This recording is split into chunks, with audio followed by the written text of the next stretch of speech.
Là, frérot, il y a une tendance à suivre de très très près. Ça pourrait exploser. Encore une fois, on ne sait pas ce qui va se passer, mais tu vois l'idée.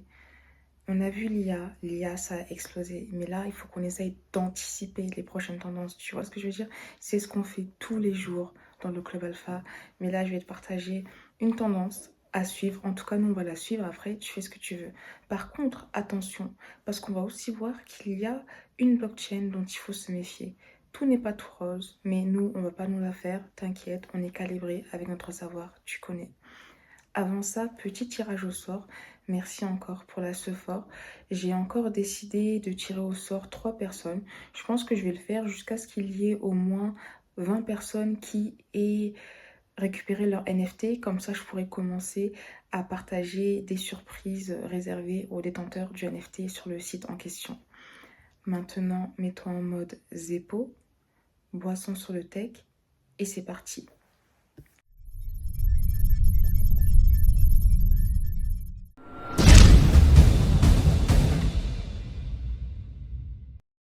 Les blockchains L1, elles sont en feu, frérot. Je sais pas si t'as vu les dingueries qui s'est passé sur Aptos. Ils ont cassé leur ATH. Ils ont cassé aussi l'ATH de leur TVL. Les NFT aussi, c'est le feu. Il y a beaucoup d'opportunités sur Aptos. Et Phantom, c'est pareil. En moins de 30 jours, ils ont pratiquement fait un x3. Ils ont des chiffres qui sont très, très prometteurs. Donc, même si je préfère à titre perso l'écosystème Ethereum, on voit que ce n'est pas le seul qui est utilisé et qui connaît un fort engouement. Donc, je voulais te partager ces nouvelles-là. Et après, tu connais, moi, j'aime bien nuancer à chaque fois que je vois une nouvelle qui plus est euphorique. Dans la crypto, il y a des opportunités partout. Et il faut faire attention au syndrome de l'objet brillant qui consiste à se dire, OK, là, je suis sur telle blockchain. Oh, mais attends, là, c'est le feu, il faut que j'aille là-bas. Oh, mais attends, là, c'est le feu, c'est que j'aille là-bas. Parce qu'en faisant ça, en fait, on s'éparpille, on se diversifie trop et finalement, on n'arrive pas à rester concentré et à faire des gains concentrés sur notre blockchain de prédilection, par exemple. Et si je te dis ça, c'est parce que même si j'aime bien suivre tout ce qui se passe sur les autres blockchains, moi, j'avoue que mon focus actuellement, il est sur Ethereum et ses Layer 2 et particulièrement sur Arbitrum. Je vais pas te mentir. J'ai l'impression aussi que c'est l'Arbitrum saison. Il y a les chiffres qui sont très positifs et quand tu vois les projets qui explosent, laisse tomber. Laisse tomber, ça imprime à fond sur Arbitrum actuellement. Et c'est aussi pour ça que c'est une blockchain qui m'intéresse.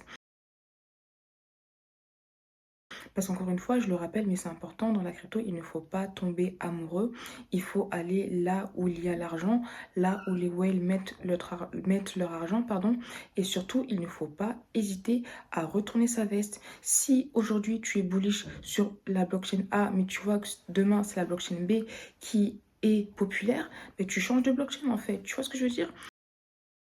Canto, la fameuse blockchain Canto, qui était presque inconnue au bataillon il y a de cela quelques semaines. En tout cas, moi, j'en avais vaguement entendu parler, mais ces dernières semaines-là, on entend de plus en plus parler parce qu'elle fait des performances exceptionnelles. Il me semble que sa TVL a triplé en un mois. C'est le feu. Les protocoles qui sont sur cette blockchain aussi connaissent une forte hausse de leur TVL, mais quand on creuse, on peut voir que tout n'est pas tout rose. En tout cas, d'après ce tweet qui est excellent, je t'invite à le lire, on voit qu'Icanto est très inflationniste. 50% des récompenses vont à ces 5 mêmes portefeuilles. Tu vois, parfois, derrière les chiffres, il y a des schémas qui sont faits pour enrichir des grosses baleines, pardon. Et là, quelqu'un qui n'a pas fait ses propres recherches pourrait se dire, ah ben tiens, Canto c'est le feu, je vais y aller.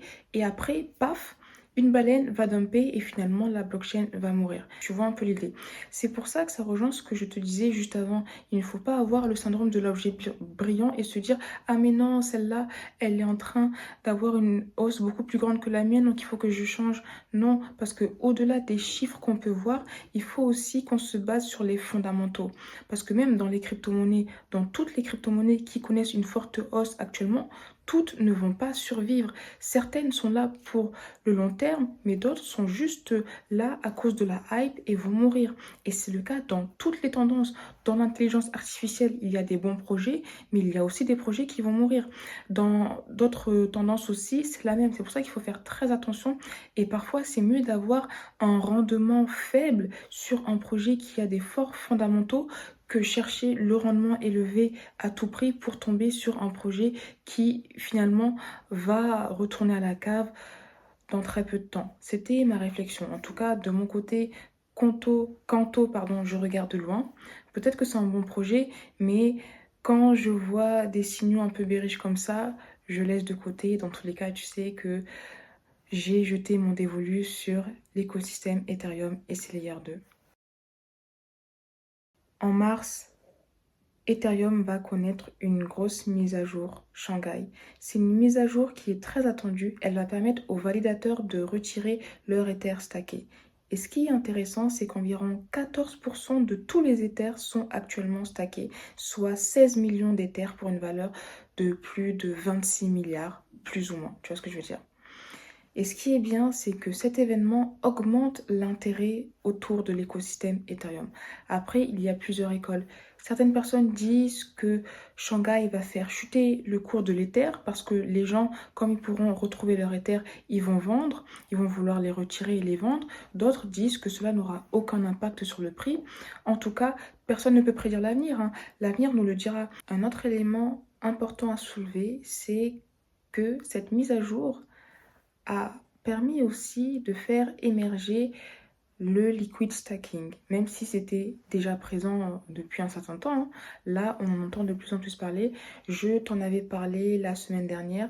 En fait, pour faire très simple, ça te permet de confier tes Ethers à une plateforme pour les faire travailler et en contrepartie, tu vas avoir un rendement et contre le dépôt de tes Ethers, tu vas recevoir une représentation de ces Ethers stackés que tu pourras réutiliser sur la DeFi.